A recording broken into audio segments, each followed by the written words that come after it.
Bonjour, bienvenue sur ma chaîne Mode Beauty. On se retrouve aujourd'hui pour une nouvelle vidéo qui est Quoi de neuf par ici. Donc c'est la deuxième édition et je vais vous détailler un produit par rubrique pour vous partager en fait certaines de mes découvertes.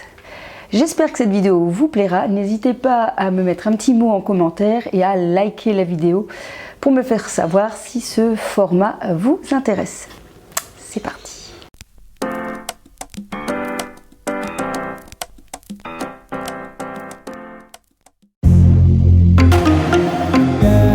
Alors, rubrique accessoires et aujourd'hui je vous présente ceci, le masque de nuit. En effet, suite à une lecture d'un livre sur la santé en général, on expliquait que pour avoir un sommeil de qualité, il fallait vraiment être plongé dans le noir. Il se fait qu'à la maison, étant dormant avec les chats, la porte est ouverte et du coup il y a quand même une certaine lumière qui rentre dans la chambre.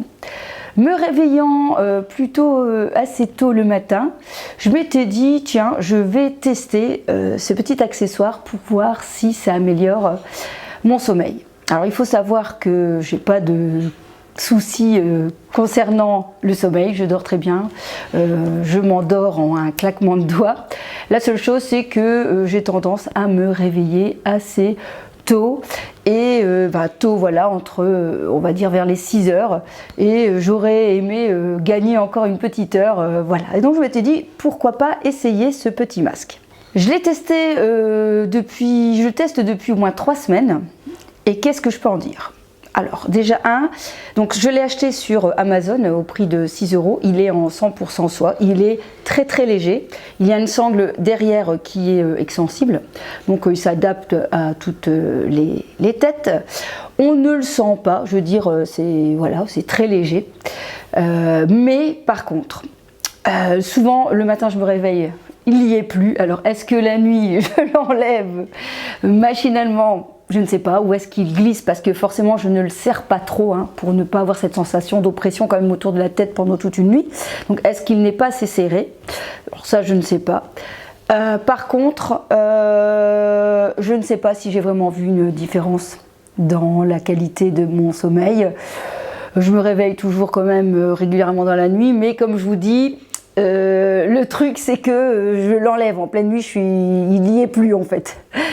Par contre, si je me réveille vers 5 h du matin et que je le replace, eh bien j'arrive quand même à me rendormir peut-être plus facilement que lorsque je ne le mettais pas, surtout que forcément vers 5-6 h du matin, la luminosité tout doucement reprend vie et du coup il y a une certaine lumière dans la chambre qui fait que peut-être ça m'empêche de me rendormir.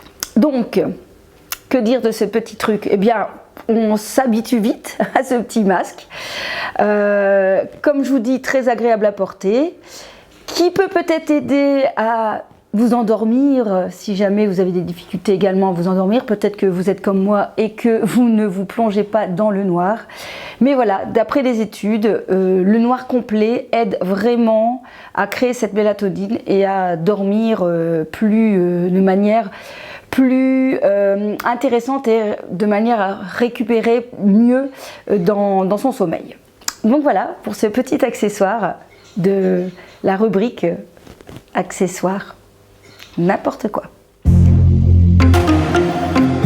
On passe à la catégorie beauté et aujourd'hui je vais vous présenter une huile démaquillante toute douce de la marque Clémence et Vivian, 100% naturelle, avec une note extraordinaire les amis, on ne peut pas faire mieux. La note Inti Beauty nous annonce un 20 sur 20. C'est un démaquillant pompe en verre et qui fonctionne admirablement bien. Donc un 20 sur 20 qui fonctionne super bien, même pour du maquillage waterproof. Il en faut pas beaucoup, une ou deux pompes suffit pour vraiment bien démaquiller les yeux. On n'a pas besoin d'insister lourdement. Il y a parfois des démaquillants où on doit masser pendant des heures, donc il fonctionne très très bien. La seule chose qui me concerne uniquement, c'est l'odeur. Donc ici c'est odeur amande et je déteste l'odeur. J'aime pas du tout l'odeur amande, ça me rappelle trop la colle quand j'étais en primaire qui sentait vraiment cette odeur-là, hein. Team années 80, hein, vous allez vous reconnaître peut-être. Et du coup, voilà, c'est juste ça, j'ai envie de dire que je peux lui reprocher, mais pas d'inquiétude, puisque il existe aussi en odeur rose musqué, je crois, donc ça sera la prochaine fois que j'achèterai en rose musqué, comme ça je ne serai pas du tout incommodée par l'odeur. Il coûte plus ou moins dans les 10 €, et franchement, je vous recommande, si vous cherchez un démaquillant efficace, vegan, avec une certification Cosmo, Eco-Cosmo ou quelque chose comme ça, Cosmo Bio, voilà, j'ai relu mon petit copion, et efficace, eh bien je vous le recommande les yeux fermés. Les yeux fermés. C'est ce produit-là, franchement, il est incroyable.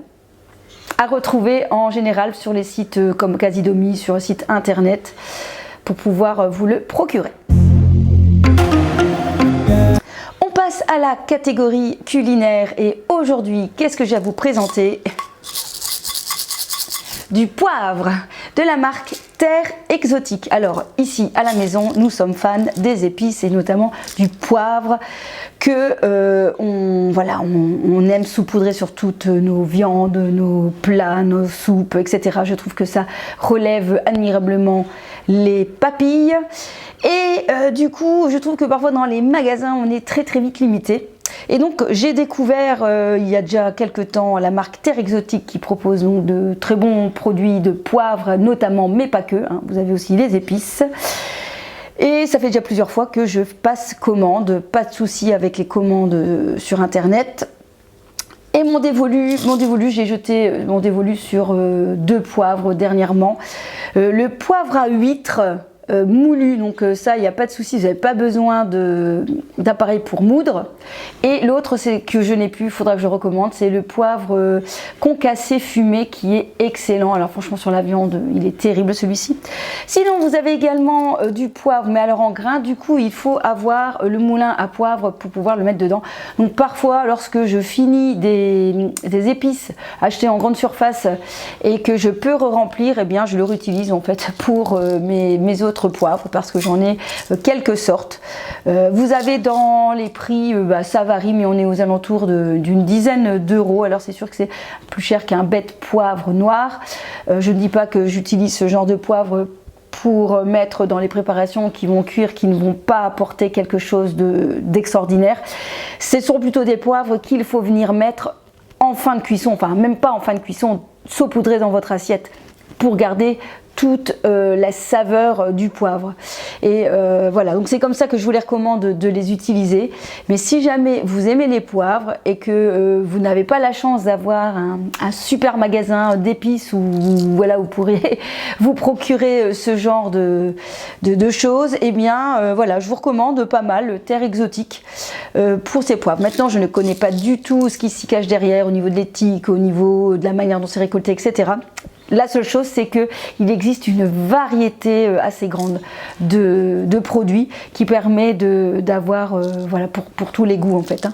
Donc vraiment un poivre que je vous recommande. On passe à la catégorie films et séries. Je vais encore vous partager une série que j'ai vue il y a quand même déjà quelques semaines. C'est la série One Piece sur Netflix. Alors, ceux qui ne connaissent pas du tout l'univers des mangas, des animés, ne connaissent pas du tout et ne savent pas à quelle référence il s'agit. En fait, One Piece, c'est un manga qui existe depuis 1995, je pense.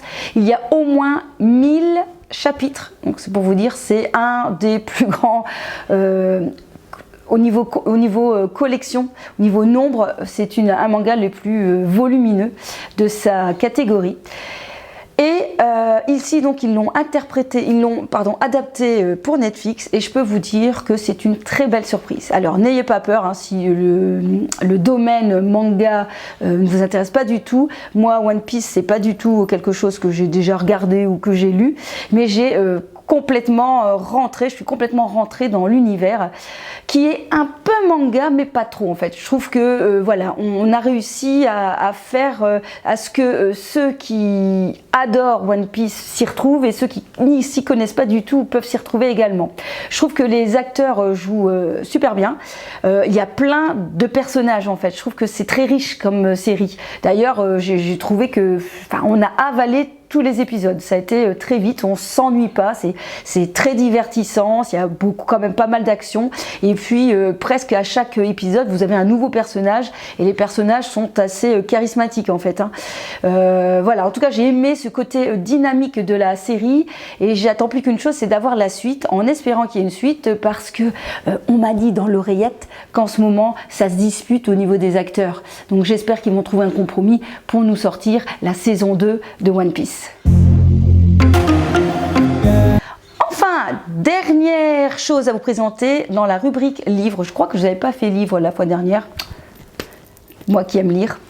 Et aujourd'hui, je vais vous présenter un livre de recettes qui s'appelle J'adore manger de Pascal Naessens. Alors, je viens de découvrir cette naturopathe fan de la santé, de l'alimentation et du bien-être dans ma bibliothèque préférée, hein. N'hésitez pas à aller vous-même dans les bibliothèques, je trouve que on n'y va certainement pas assez et pourtant il y a des bonnes pépites pour se faire plaisir, pour lire, pour ne pas encombrer de trop sa bibliothèque. Et puis, si on a un véritable coup de cœur, bien rien ne vous empêche d'acheter le livre par la suite. C'est le deuxième que je loue donc de cet auteur Pascal Naessens qui propose donc des recettes saines bien évidemment, mais surtout à l'intérieur de son livre on trouve de voilà très chouettes sujets et articles, de très belles photos. C'est un livre vraiment assez joliment fait. Les recettes sont très bonnes, j'en ai déjà testé plusieurs, elles sont pas forcément toutes végétariennes, hein. Il y en a quelques-unes mais pas que. Vous avez des desserts, vous avez des petites entrées, c'est très facile à adopter. Nous on a testé cette recette là hier, enfin plus ou moins, moi je suis du genre à partir d'une recette et ensuite à la faire un peu à la manière, et on a testé également, alors celle-là vraiment super bonne, voilà, la soupe miso avec des boulettes de viande, franchement excellente et surtout assez rapide à faire. Donc c'est le deuxième que je loue. Et je peux vous dire qu'il me parle encore plus que le premier, celui-ci. Pas évident à trouver, par contre, parce que c'est une auteure qui est flamande et ils ont édité ces livres en français il n'y a pas si longtemps que ça, je pense. Du coup, voilà, j'ai déjà été regarder un petit peu sur Vinted si j'avais moyen de le retrouver. J'ai pas réussi à le choper pour le moment, mais clairement, si jamais vous êtes en manque d'inspiration et que vous avez envie de trouver de bonnes recettes quand même faciles à faire, eh bien, jetez un petit œil sur les livres de Pascal Naessens. J'ai vu qu'elle en avait fait quand même quelques-uns, hein. C'est pas son premier et je pense qu'à la bibliothèque là où je loue, ils ont encore d'autres livres, donc je vais poursuivre ma location de ce genre de livre pour la suite. Voilà, j'espère que cette vidéo Quoi de neuf par ici, deuxième version, vous aura intéressé. Le but est de vous partager des découvertes, des choses que j'utilise au quotidien et qui pourraient peut-être vous intéresser également. N'hésitez pas à liker la vidéo comme je vous l'ai dit au début, ça me permettra de un peu rebooster ma visibilité et puis ça fait toujours plaisir. À très vite, je vous kiss kiss.